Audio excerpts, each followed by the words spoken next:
morning, children. So today we continue with the same lesson, that is chapter number 11, the atmosphere. So as you all know that ozone layer is present in the stratosphere layer, and you have seen the importance there. So we'll learn more about this ozone. So what is ozone? It is the form of oxygen. It is present in rare amount in the Earth atmosphere. Approximately 1 molecule out of every 2 million present in the Earth atmosphere is ozone. Okay, and in troposphere this ozone is present in rare or very small amount, and in the stratosphere, that is around 20 to 50 kilometer above the mean sea level, it is present in the significant amount. So therefore ozone means is a highly reactive gas composed of 3 oxygen atoms. So now let us see the importance of ozone layer. So why ozone layer is important? You can see here, it acts as a shield around the Earth, preventing ultraviolet radiation from reaching the Earth's surface. So it means that this ozone layer, it prevents the Earth, or it protects the Earth from the extra heat. Okay, so in the upper atmosphere, due to the presence of this ozone layer, okay, it will allow the ultraviolet rays, okay, or it prevents the ultraviolet rays from reaching the Earth's surface in harmful quantity. Now this stratosphere ozone, okay, it is generated by the action of ultraviolet light on molecules of oxygen.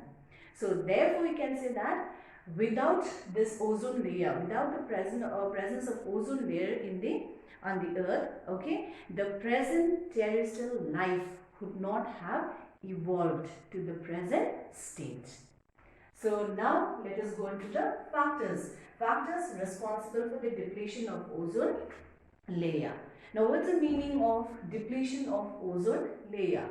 So it is the thinning of the atmosphere, or the thinning of the ozone layer, okay, in the upper atmosphere. So it's a thinning of the ozone layer in the upper atmosphere. So you must have heard about the ozone hole, isn't it? Now what is it? It is an ozone depleted area. So during the recent years, it has been found out that, okay, the ozone layer has been depleted around the areas, or in the areas near the polar region and the subpolar region.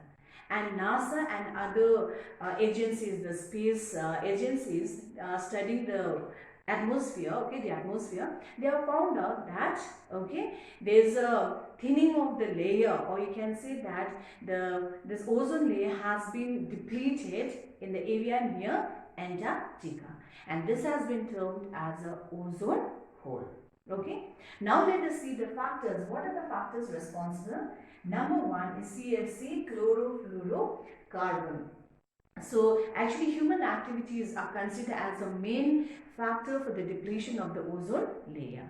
So these CFCs, they are used in the refrigerators, and they are used in the air conditioners and all. And when these CFCs, they escape into the atmosphere, they deplete the ozone layer. Then number 2, you have volcanoes. Now during volcanic eruption, many materials are ejected, as you all know, isn't it?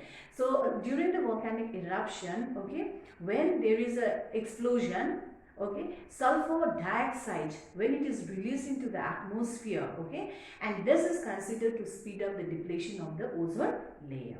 So that's one cause, that's a natural cause, you can say.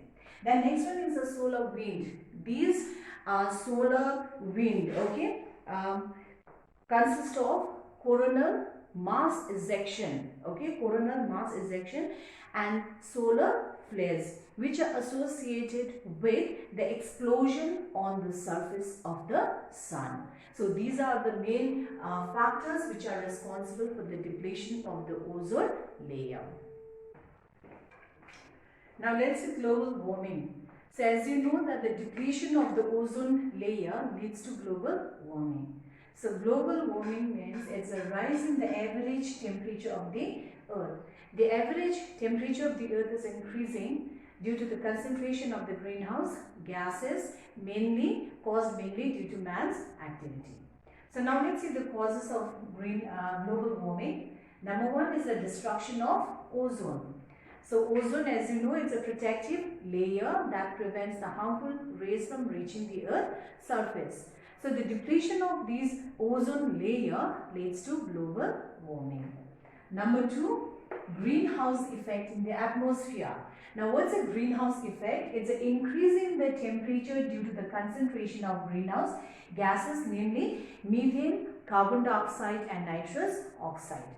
So these greenhouse gases will allow the infrared rays from the sun to reach the Earth's surface, but they will not allow the heat from the Earth's surface to go back into the atmosphere or into the space. So thereby increasing the temperature of the Earth. Then number three, you have deforestation. So deforestation is the cutting down of trees for commercial purposes.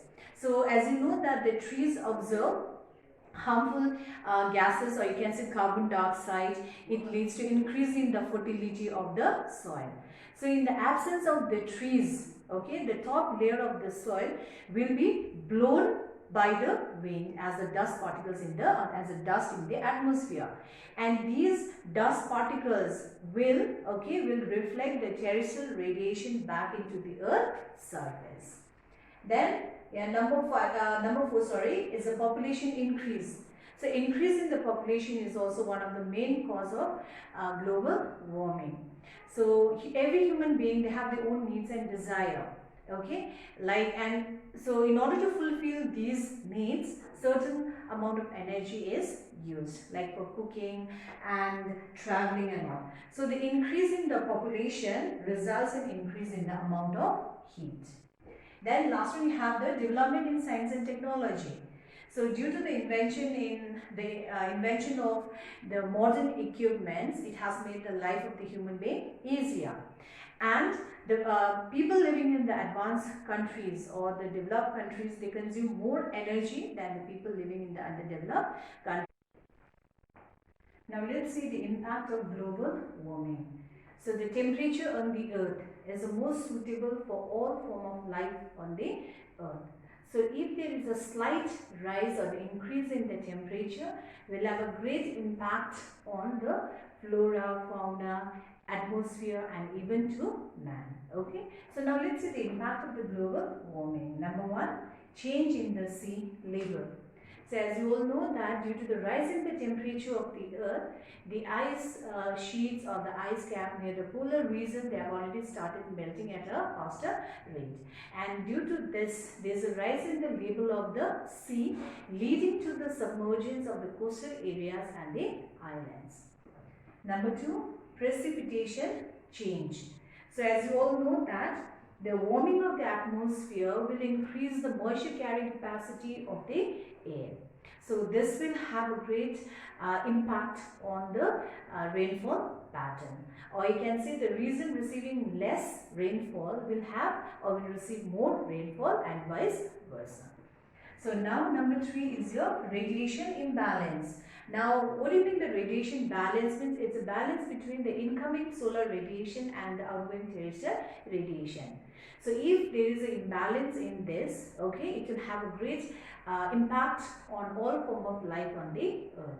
Example, you can take like some species, the animal species, they migrate in such a better habitat, or some species may even disappear. And the last one is your agriculture. So due to the change in the climate, okay, there will be the reduction in the production of the food grains, leading to the shortage of food or